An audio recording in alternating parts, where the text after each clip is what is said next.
impamvu turimo kuganira aya magambo, l'objectif de partager cette parole, ndashaka kubabwira ko Imana ibasha kugukoresha. je voudrais vous dire que Dieu est capable de vous utiliser.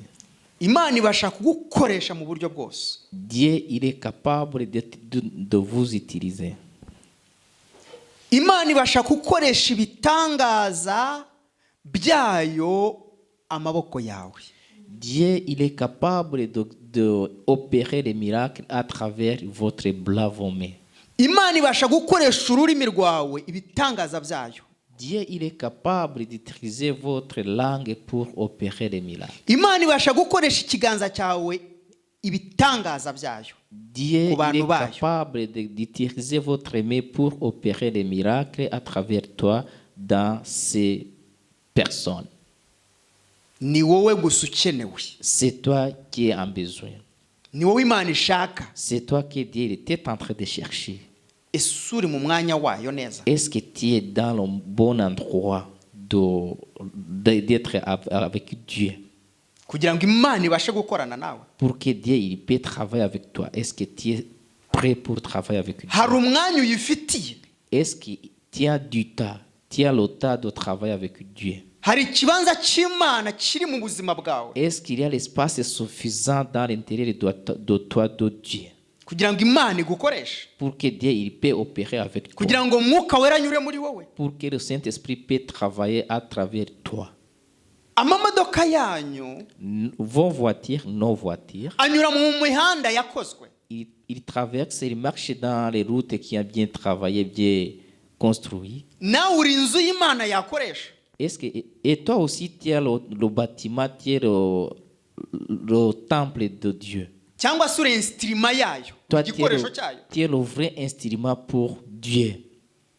None se mugwe ntimutwara mu modoka mu mihanda yakozwe? Est-ce que vous ne conduisez pas de voitures dans les routes bien construites? Imana yakuremeye gukora umurimo wayo. Dieu il t'a créé pour travailler le service. Imana yakuremeye abandi bantu wowe ufite. Dieu il t'a créé pour d'autres personnes, pas pour toi. Niyo mpamvu uriho. C'est pourquoi tu vis, c'est pourquoi tu es. Nukugira ngo ubake ubuzima bw'abandi bantu. C'est pourquoi, c'est pour construire la vie des autres à travers toi. Amen. Amen. Reka tujye mu byakozwe n'intumwa. Nous allons aller dans les actes des apôtres. Turajya mu gice cya 19. On va aller dans le chapitre 19.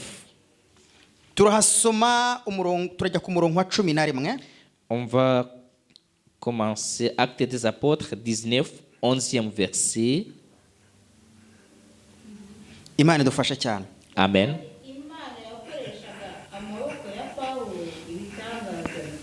Amen.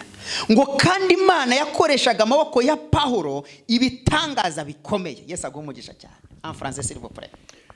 Dieu faisait des miracles extraordinaires par les mains de Paul. Amen. Amen. Ngo Imana yakoreshaga amaboko ya Pawulo ibitangaza bidasanzwe. Dieu il opère les miracles à travers les mains de Paul. Kubera ko Paul yari urusengero rw'Imana. Parce que Paul il était le temple de Dieu. Yari instrument y'Imana. Il était le vrai instrument de Dieu. Nube instrument y'Imana, Imana izagukoresha bikomeye. Si tu seras le vrai instrument, Dieu va t'utiliser. Amen. Amen. Ese uyu munsi nashobora kuba instrument y'Imana? Est-ce qu'aujourd'hui je suis capable d'être un instrument de Dieu? Abadayimoni bagahunga mu izina rya Yesu. Pour que les démons puissent fuir au nom de Jésus. Dayimoni yakinjira mu muntu nkamwirukana akagenda mu izina rya Yesu. Si le démon entre dans le cœur de quelqu'un, que je suis capable de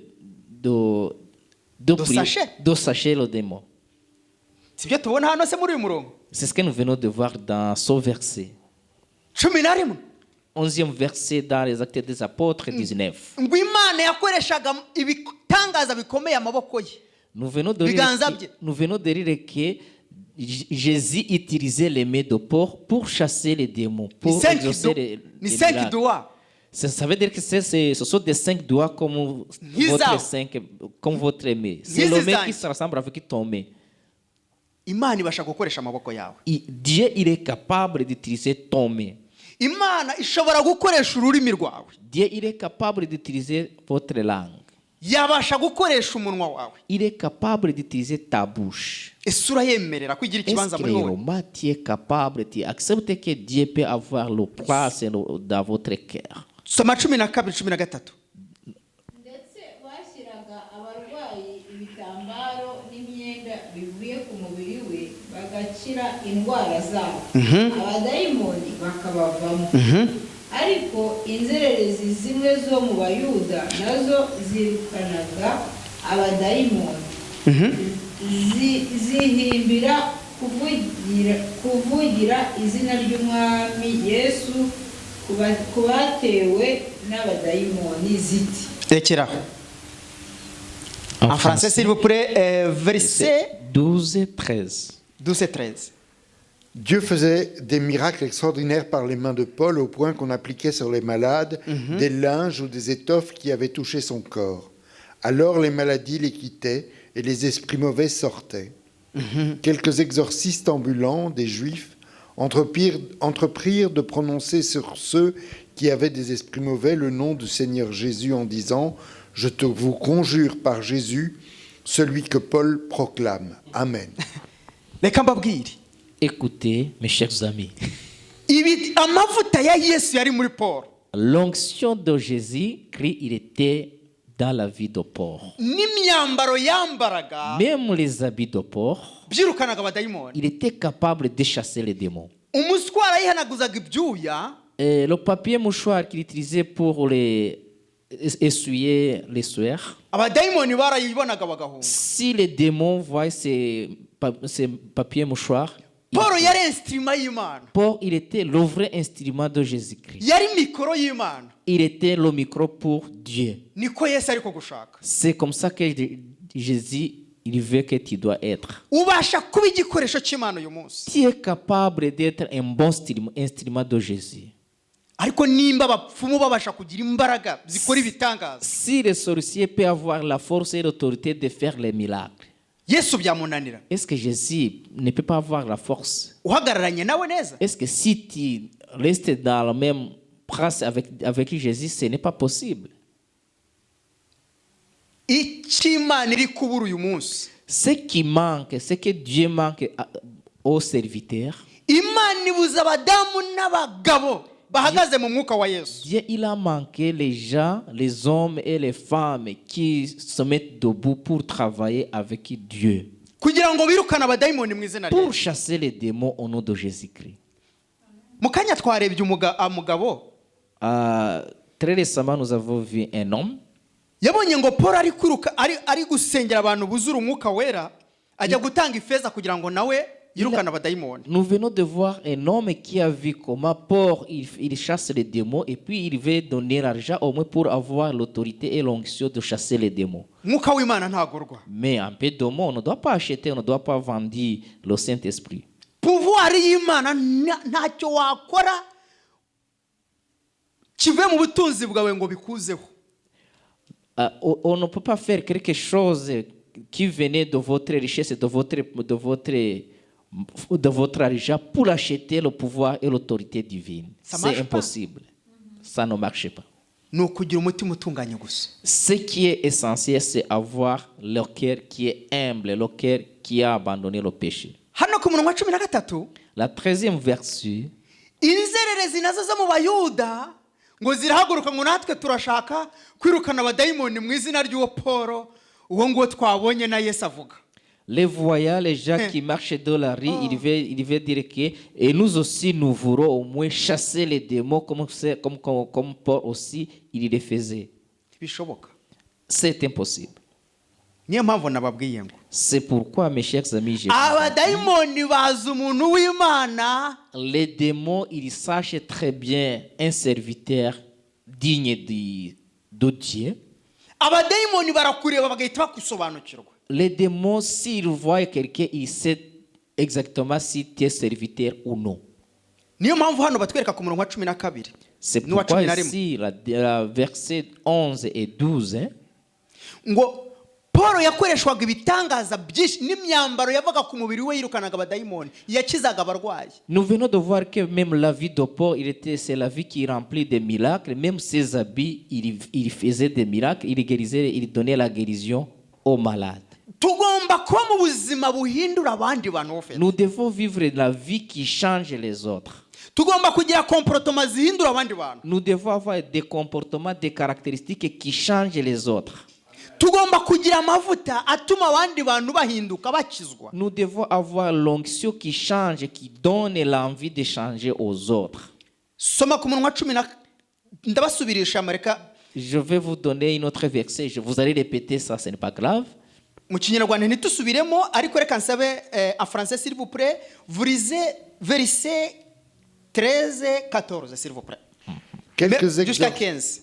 Quelques exorcistes ambulants des Juifs entreprirent de prononcer sur ceux qui avaient des esprits mauvais le nom du Seigneur Jésus en disant « Je vous conjure par Jésus, celui que Paul proclame. » Il y avait 7 fils d'un certain Tchéva, un des grands prêtres juifs qui faisait cela. Mu kinyarwanda dusome duhereye ku murongo wa 14 s'il vous plaît. ngo kandi hariho abahungu 7 b'umuyuda witwa Sikewa umwe mu batambyi bakuru bagenzaga batyo. Bukeye dayimoni arabasubiza ati Yesu ndamuzi na Pawulo ndamumenye ariko mwebweho muri bande? Nuko umuntu warimo dayimoni uwo abasimbukira bombi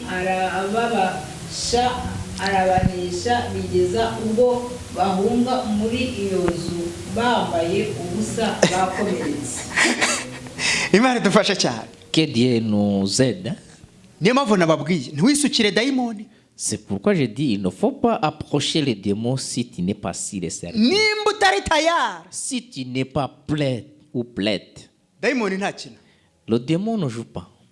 Hafite umwanya wo gukina nawe. Il n'est pas du temps pour jouer avec toi. Aragushwanyaguza. Il va te détruire. Kandi anyuze mu muntu.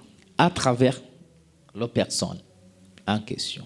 Ngo izi nzerere ziza mu bayuda nazo ngo zaravuze bati twabonye Paul yirukana abadayimoni mu izina rya Yesu. Natwe tugomba kubirukana mu izina rya Yesu. Les gens, les voyous qui circulent parmi les Juifs, les exorcistes des Juifs, ils veulent aussi chasser les démons comme aussi Paul les faisait. Abadayimoni ngo bahise bamenya bavuze ngo Yesu turamuzi na Paul turamuzi. Les démons, ils disent, nous savons très bien Paul et nous savons très bien Jésus.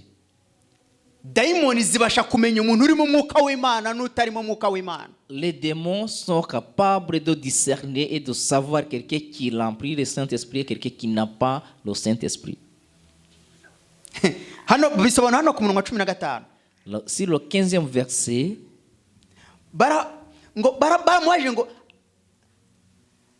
bukeye dayimoni ziramubaza ati Yesu ndamuzi na Paul ndamumenye ariko mwebwe muri bande? 15e verset. 15e verset. L'esprit mauvais leur répondit, Jésus je le connais et je sais bien qui est Paul. Mais vous, qui êtes-vous? Aha. Izi ni dayimoni ziri kubaza. Ce sont les démons qui posent des questions.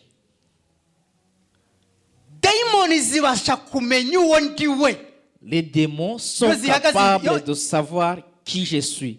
Si je me mets debout avec quelqu'un qui remplit les démons, il y a des fois tu te présentes devant quelqu'un, il commence à te dire il y a la force qui se trouve dans vous. Il y a quelque chose qui demeure en toi. En d'autres termes, ce sont les démons qui commencent à fuir, qui commencent à avoir peur. aturi umuntu udasanzwe. Il commence à dire, toi tu es un homme extraordinaire. Abo bantu uzakunda kubabona rimwe na rimwe no mu nzira. Tu vas trouver même ce genre de gens même dans la rue, dans notre parcours. Muri no mu kazi bakora atari kwa mugabo ndabona uri umuntu udasanzwe. Wa mudamu wenda kubona udasanzwe. Même au service, vous trouvez ce genre de personnes qui disent, toi monsieur, toi madame, tu es une personne extraordinaire. Daimoni zakurondoye wowe. En d'autres termes, les démons, ils ont déjà discerné qui est toi. Zitazimenye uri we. Automatiquement, ils ont connu ton personnalité. Mu buryo bw'umwuka ubasha guhita uzirukana. Au nom de Jésus, tu es capable de chasser ces démons. Kubera kuri iki instrument ya Yesu. Ya mwuka wera. Parce que toi, tu es un instrument de Jésus-Christ, tu es capable de chasser ces démons. Daimoni ziroroshye kuzirukana. En tout cas, c'est facile de chasser les démons. Iyo umaze kuba muri Yesu neza. Si vous êtes toujours en bonne relation avec Jésus-Christ, daimoni ziragenda. Les démons vont fuir. Dore nguko ko twirukana abadayimoni mu izina rya Yesu. C'est comme ça qu'on peut chasser les démons au nom de Jésus-Christ. Nukuba mushya muri Yesu. C'est être né de nouveau en Jésus-Christ. Daimoni zirakura zikiruka. Les démons commencent à courir, commencent à fuir vite, vite. Ntizongera kugaruka muri wa muntu. Il ne retourne jamais dans la vie de son personne. Uku niko intumwa zakoreshwaga ibitangaza. C'est de cette manière que les disciples opèrent les miracles. Intumwa za Yesu muri Pierre vivante nizihe. Les disciples on se dit communauté de Pierre vivante sont où? Intumwa za Yesu ni twebwe uyu munsi. Nous sommes des disciples de Jésus-Christ ici en communauté Pierre vivante. Paul uyu munsi ninde muri twebwe hano? Qui est le port ici parmi nous? Ninde ubasha kuboneka hano muri twe? Qui peut être représenté port ici dans notre communauté? Kugira ngo yirukana abadayimoni mu bantu. Pour chasser les démons parmi les gens. Kugira ngo akorere abantu deliverance. Pour faire la délivrance. N'izina rya Yesu. Au nom de Jésus-Christ. Soma ku murongo wa 16 17. Lire vite vite la verset 16 et 17 en Kinyarwanda même en français. Nuko umuntu warimo dayimoni uwo abasimbukira bombi arababasha arabanesha bigeza ubwo bahunga muri iyo nzu bambaye ubusa bakomeretse. Ibyo bimenyekana mu Bayuda n'Abagiriki bose batuye muri Efeso. Bose baterwa n'ubwoba kandi izina rya Yesu rishyirwa hejuru. 18. Et l'homme continue. Et l'homme dans lequel était l'esprit mauvais se jeta sur eux, prit l'avantage et les battit tous avec une telle force qu'ils s'enfuirent de cette maison nus et blessés. Cela fut connu de tous ceux qui habitaient Éphèse, juifs et grecs. La crainte s'empara d'eux tous et le nom du Seigneur Jésus était magnifié. Amen. Laissez-moi vous dire. Si tu n'es pas bien en relation avec Jésus-Christ, il ne faut pas aller, il ne faut pas s'intégrer dans le service de Jésus. Il ne faut pas se mélanger dans le service de Jésus. Sinon les démons vont te détruire. Nous venons voir ça sur la 16e verset. Ils ont bien su que ces gens n'est pas être remplis du Saint-Esprit. Ils ont connu très bien si les certain que ce n'est pas les hommes de Dieu, les serviteurs de Dieu. Les démons, ils ont attaqué. Ils ont même arrivé au point de rester tout nus. Les démons, ce n'est pas des choses qui jouent avec les gens. C'est comme des chiens qui... C'est comme un chien méchant. Ça te détruit facilement. Il faut tout d'abord savoir sur quel terrain tu vas travailler, que tu vas opérer, pour savoir comment tu vas combattre avec les démons. C'est pourquoi j'ai dit qu'ici en Europe, les gens meurent toujours. Parce que ici nous manquons les gens qui sont remplis au Saint-Esprit pour chasser les démons.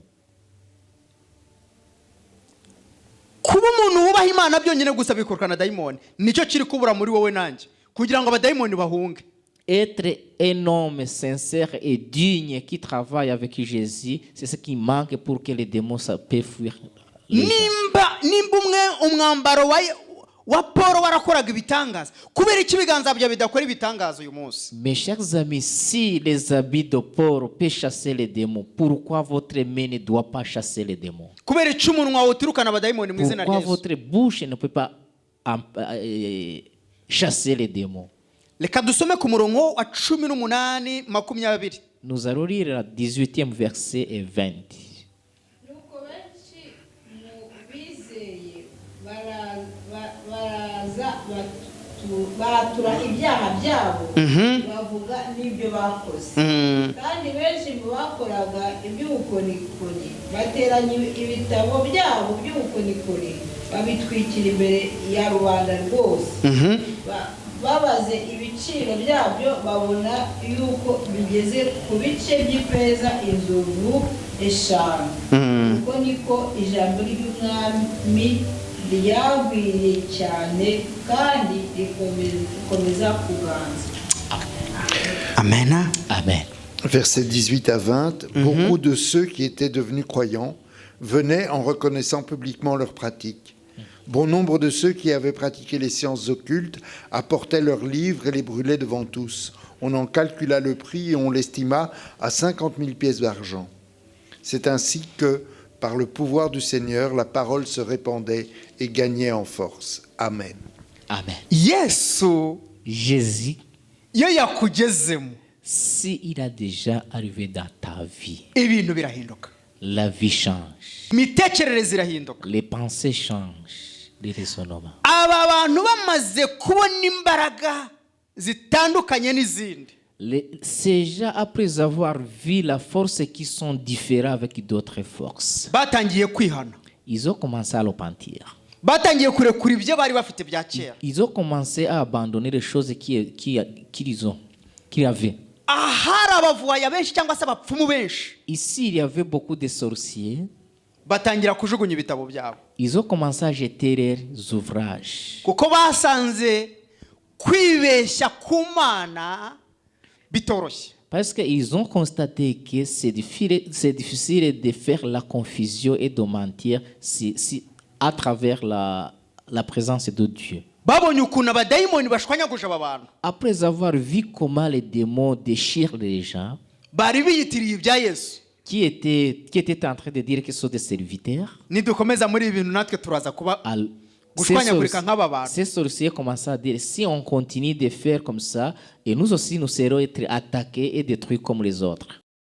Wabonye ukuntu abadayimoni hano Est-ce que vous avez vu comment les démons ici, ziza zikakumvisha ukuntu zijya kugukora ibitangaza? il vient, il commence à te convaincre comment il va opérer les miracles pour toi.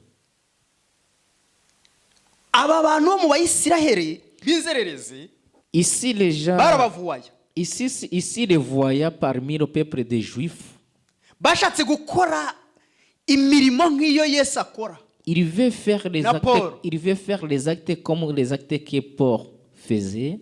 Basanga ntibikunda, Ils ont trouvé que c'est impossible. babona bene wabo ukuntu bibeshye bagashwanyagurika. Alors, ils ont vu comment les amis, comment les compatriotes, ils ont fait, et puis ils ont été détruits. Bavuga ati tubivemo natwe. Ils ont dit, il faut que nous devons abandonner. Ngo ibyo bakoreshaga bitabitanga byose Les sorciers, ils commencent à jeter Baratwika. les livres et les documents. On a commencé à brûler ces documents. bahindurirwa amateka. Ils ont changé l'histoire. Amen. Amen.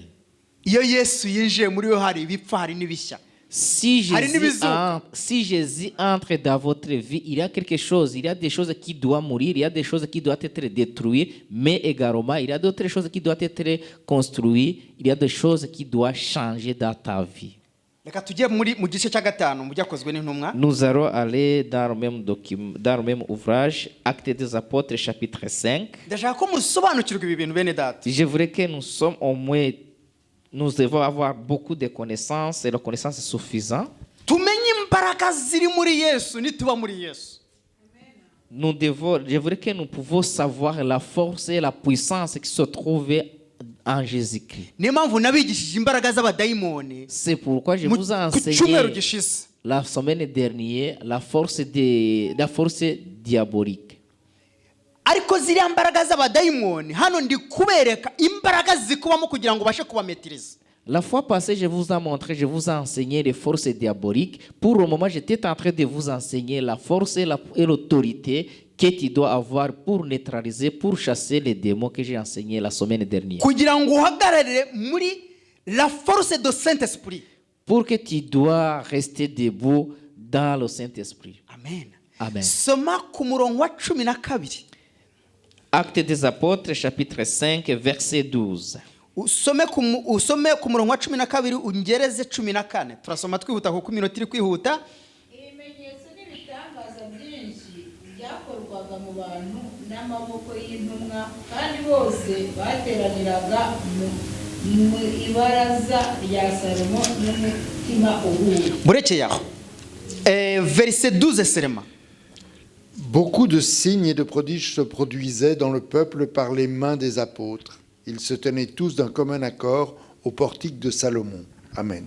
iki ni Imana iri kudushakaho twebwe hano. Le souhait et le pensée de Dieu pour nous, nuko duhuza. c'est être unis, notre communion. guhuza kwacu kubasha gukoreshwa n'imbaraga za Yesu. Notre unité peut être utilisée par Jésus. kumvikana kwacu tukaba mu mwuka umwe. Notre solidarité, notre union en esprit, tukaba mu kwera kumwe. dans une certaine sainteté, tubasha gusengera abantu bakabohoka. nous sommes capables de prier pour les gens qui soient délivrés. mu izina rya Yesu. Au nom de Jésus. intumwa ngo zari hamwe ku ibaraza rya Salomo. hari ku ibaraza rya Salomo hano batubwira mu nzu y'Imana ahantu hamwe bari bahuje umutima hamwe. Ici, nous venons de voir que les disciples, temple de Dieu ku ibaraza rya Salomo. ils étaient ensemble, unis et solidaires dans le temple de Salomon. Imana irashaka ko muri communauté duhuza umutima kugira ngo abadayimoni bahunge muri iki gihugu. Ce que Dieu veut pour nous dans notre communauté pierre vivante, il faut que nous soyons unis et solidaires. kugira ngo abatwinjiyemo babone imbaraga za mwuka wera muri twe. Pour que les gens qui vont entrer parmi nous, il va avoir la force de notre Dieu. nukumenya ko ushobora kuba instrument y'Imana. Ce qui est important, c'est de savoir que moi et toi, nous devons être un bon instrument de Jésus. izi ni ntumwa z'Imana mu yandi magambo. Ici, nous venons de voir que ce sont des disciples de Dieu. somera ku murongo wa 13. 13e verset. ariko nubwo abantu bose babahimbazaga cyane, ntihagiraga n'umwe muri bo watinyukaga kwifatanya nabo. Parmi les autres, personne n'osait se joindre à eux, mais le peuple les magnifiait. Amen. iyo uhagaze mu mavuta ya mwuka wera, Si vous êtes debout dans l'onction du Saint-Esprit, hari abifatanya nawe kuko muri mu mwuka umwe. il y a des gens qui vont être avec vous parce que vous êtes dans la même onction. hari n'abandi baguhunga kuko mutari mu mwuka umwe. Même il y a les autres qui vont t'offrir parce que vous n'êtes pas dans la même onction. ariko bakaba bemera ibyo ukora. Mais il accepte ce que vous faites. bakaba bemera umwuka w'Imana ukurimo. Il accepte même l'esprit qui demeure en toi. bakaba bemera impano z'Imana zikurimo. Il accepte même les dons spirituels qui ariko travaillent en ntibashaka toi. kugendana nawe. Mais il ne veut pas être marché avec toi. ngibi turabibona hano muri Bibiliya. C'est ce que nous venons de voir ici dans la Bible. intumwa ngo zari zuzuye umwuka w'Imana, ongisiyo y'Imana. ariko Ici, nous venons de voir que les disciples ils étaient unis solidaires dans la temple de Salomon, mais ntibashakaga kugendana nabo. les gens ne veulent pas être marchés avec eux. hoya Non. soma ku murongo wa 14 wumve. Nous allons voir la réponse sur le 14e verset. nyamara abizeye umwami Yesu bakomezaga kubongerwaho abantu benshi n'abagabo n'abagore, byatumaga bazana abarwayi mu nzira bakabashyira ku mariri no mu ngobyi, kugira ngo Petero nahanyura nibura igicucu cye kigere kuri bamwe. De plus en plus de gens croyaient au Seigneur, une multitude d'hommes et de femmes. On apportait les malades dans les grandes rues et on les plaçait sur des litières et des grabats pour qu'à la venue de Pierre, son ombre au moins puisse couvrir l'un ou l'autre. Amen. abantu benshi barakizwaga hano hantu Ici, beaucoup de gens se repentirent, ariko abenshi bakizwaga kubera ko bakurikiye ibitangaza by'Imana. mais la majorité des gens, ils se repentirent à cause des miracles. Nicyo cyatumaga baza gukizwa. C'est ça l'objectif, c'est ça le motif, c'est les miracles. Hari igihe ngenza gusenga nkurikiye umukobwa mwiza, Il y a des fois, les gens venaient à l'église Cyangwa parce umuhungu qu'ils mwiza. souhaient des garçons, des bons garçons, des belles filles. namara kumubona c'est fini. Après avoir J'avoue. trouvé ce qui était mon objectif, c'est fini. Nkigendera. Je retourne dans mes affaires. Kuko icyari cyanzanye nakibonye. Parce que ce qui était mon objectif, ça a été athée. Hano baratubwira ngo intumwa zahuje umutima zikoreshwa ibitangaza byinshi. Ici, nous venons de voir que les disciples, ils sont unis et solidaires et puis ils ont opéré beaucoup de miracles. Ariko abantu bamwe batinyaga gufatanya nabo. Mais quelques personnes ne voulaient pas de travailler avec les disciples. Ariko ngo abarwayi bakomezaga kuza. Mais les malades, ils sont venus en nombre. Ahantu bakaza bakanakizwa. Même les gens venaient se repentir, Na hano murabibona. même si vous les voyez ici, même si dans notre communauté. Ariko bakagenda. Mais ce qui est là, après avoir trouvé la guérison, il part. Kubera iki? Pourquoi? Icyo abantu bifuza Ce que les gens veulent, nuko ibintu bihinduka ku buzima bwabo gusa. c'est que la vie spirituelle charnelle, ça change. Ibyejo hazaza ntibibareba. Ce qui est pour demain, ce n'est pas ses préoccupations. Bakeneye iby'ako kanya. Il veut les choses présentes. Ariko ndagira nkubwire. Mais je voulais te dire, mon cher ami, Ugomba kugira ibihoraho muri wowe. tu dois avoir des choses qui vont exister éternellement. Kubera icyo ushaka kurimita Imana. Pourquoi tu veux donner la limite à notre Dieu? Imana ishobora kuba ishaka kuguha byinshi kuruta ibyo wabonye. Un peu de mon Dieu, il peut avoir l'envie de te donner des choses qui dépassent des choses que tu as déjà vues. Ariko wowe ugiye kwirimita. Alors toi, tu commences à mettre les limites. Hano intumwa Ici, les disciples, ngo zahuje umutima. les disciples sont unis. Ibitangaza bitangira birakoreka. Les miracles, ça commence à être opéré. Abantu batangira bafunguka amaso. Les gens commencent à voir, à regarder. Abantu baratangira barabahoka barakizwa. Les gens commencent à être délibérés, à être libérés. Indwara zirakira. Les malades commencent à trouver la guérison. Abadayimoni barirukanga. Les démons commencent à fuir.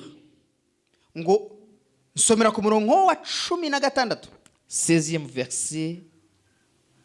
hateraniraga benshi bavuye no mu midugudu ihereranye n'i Yerusalemu bazanye abababazwa n'abadayimoni bose bagakizwa. La multitude accourait aussi des villes voisines de Jérusalem, portant des malades et des gens perturbés par des esprits impurs. Et tous étaient guéris. Amen. Est-ce que vous voyez le problème et le malade que les gens ont ici au monde? Ce sont les démons. La majorité des maladies que vous voyez ici au monde, ce sont des démons.